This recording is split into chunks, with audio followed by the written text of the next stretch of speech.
This is Malachi, the Artist One. Thought I'd show you guys some of the progress of the music. Now I just got done putting bass on all my acoustic.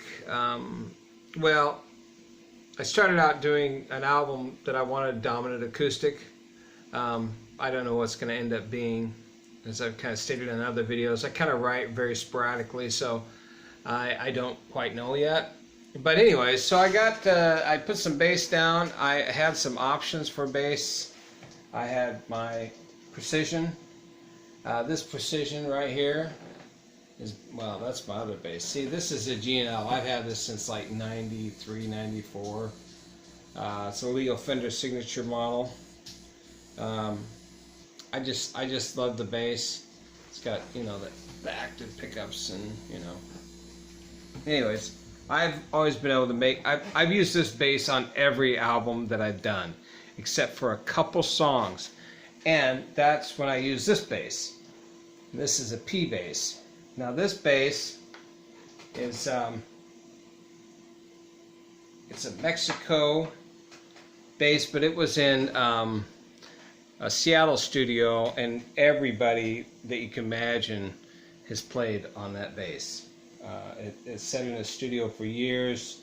A couple very famous studios that have recorded Alice in Chains, Soundgarden, Nirvana, everybody's picked up this bass because it was the go-to bass for many years. Buddy of mine, he ended up going to prison and he gave it to me, along with another item of Kurt Cobain's. Anyways, and this is my kid's bass. And this is a, what is this, a Jazz. It's a really cheap Jazz. I got him something because he wanted to learn how to play, and I wasn't going to spend a bunch of money on a kid not knowing what he wants to do, but he really plays it, and he does really well, actually. He's a really good bass player. So this is, I'll give you a little peek of what I've done so far. There it is. Let's see what I got.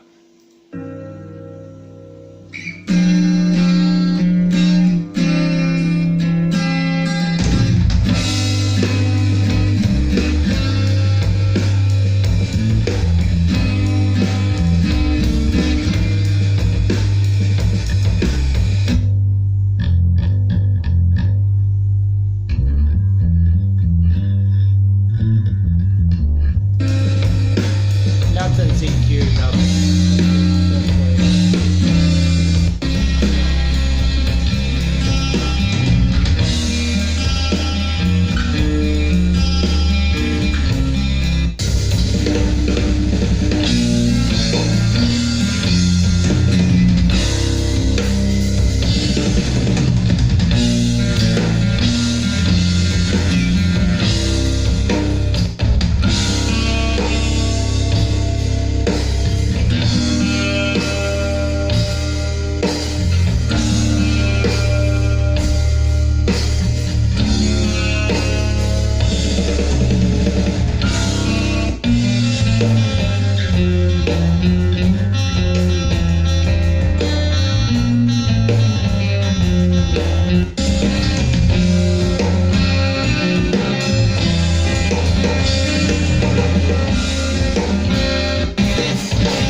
That's it.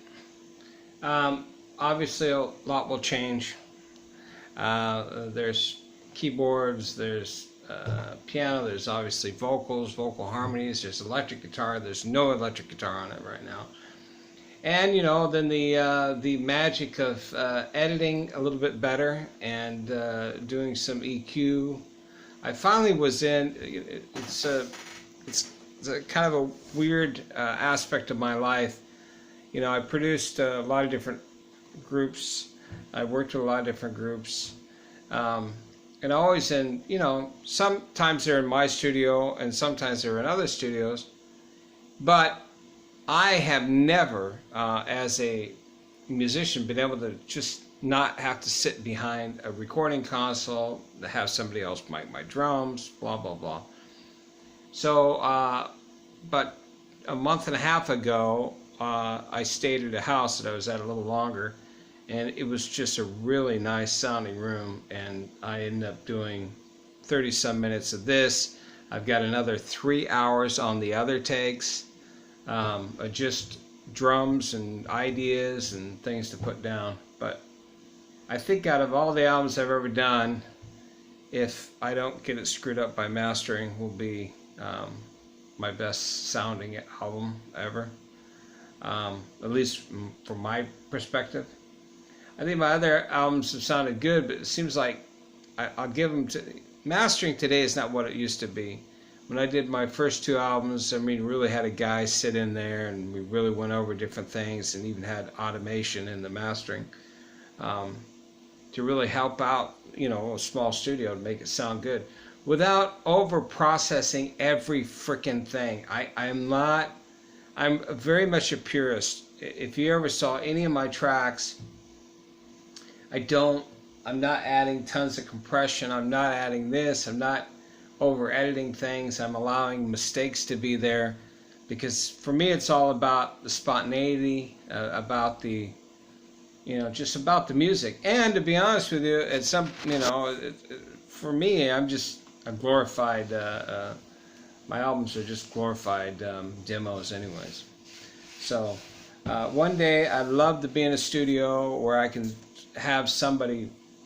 I just hit the drums and have somebody mic, and I play the guitar in a big room to get the whole essence of the external vibrations of the sound and the guitar and the resonance and all this stuff. But unfortunately, you know, I've always worked alone. That's why I'm the artist one.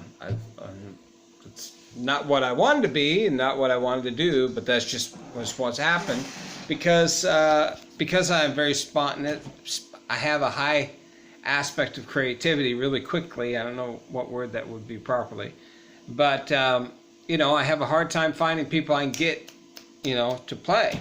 So anyways, it's Malachi signing out. Got my bass amp back there, my little guitar. I've had that guitar amp since like 1990. I've had that bass amp since like 1992, I think. The bass head that you hear if you hear the fan going is sitting right out there outside my door.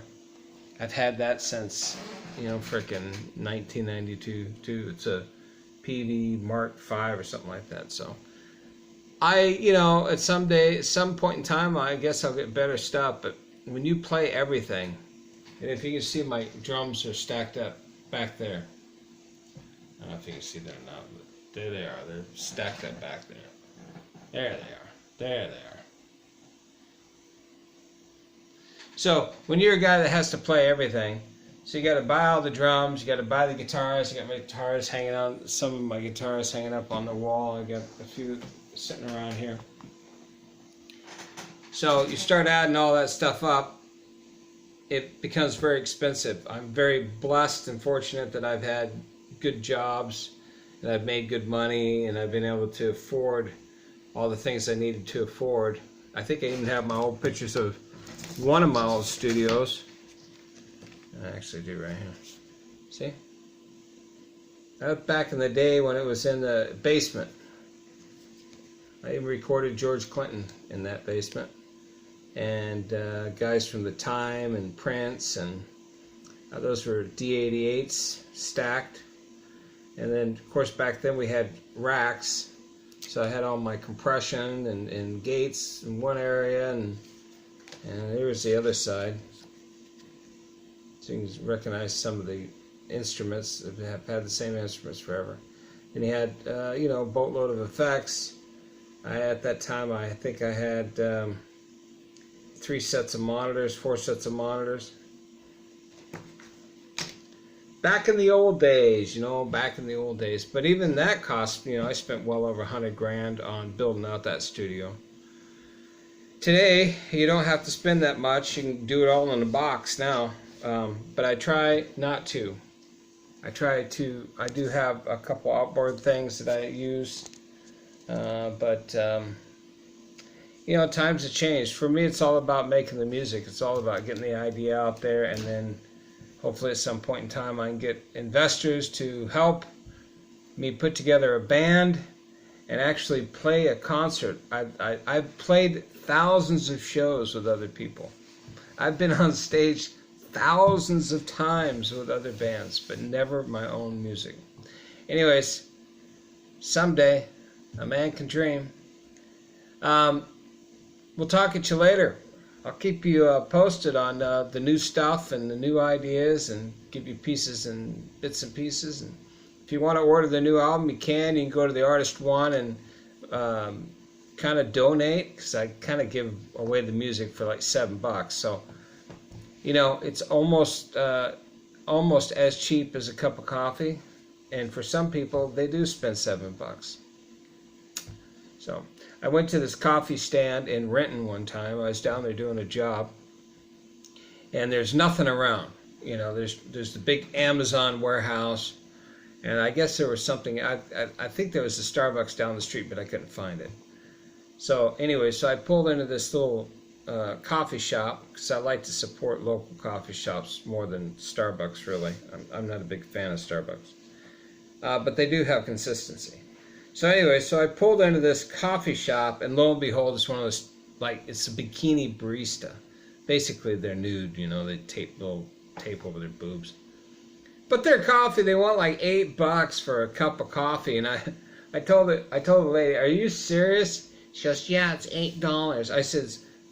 I said, "Men get off paying you frickin' $8. I mean, that's. I wanted to say, don't you feel like a hooker? You'd probably make more money." Anyways, that's been going on for a long time, because I believe Mary Magdalene was a prostitute. So it's been going on forever. Women have utilized their body for certain monetary gain or positions or what have you. Or in reality, I think they started it because men were supposed to take care of the women, and then they would discard them, and then they would have nothing. So anyways, there's a whole story behind that. I'm not going to get into it. Anyways, Malachi signing out. Hug your kids, call your parents, go see your neighbor, repent and be baptized, and go purchase my albums if you can. Artist1.com. We'll talk at you later. Bye.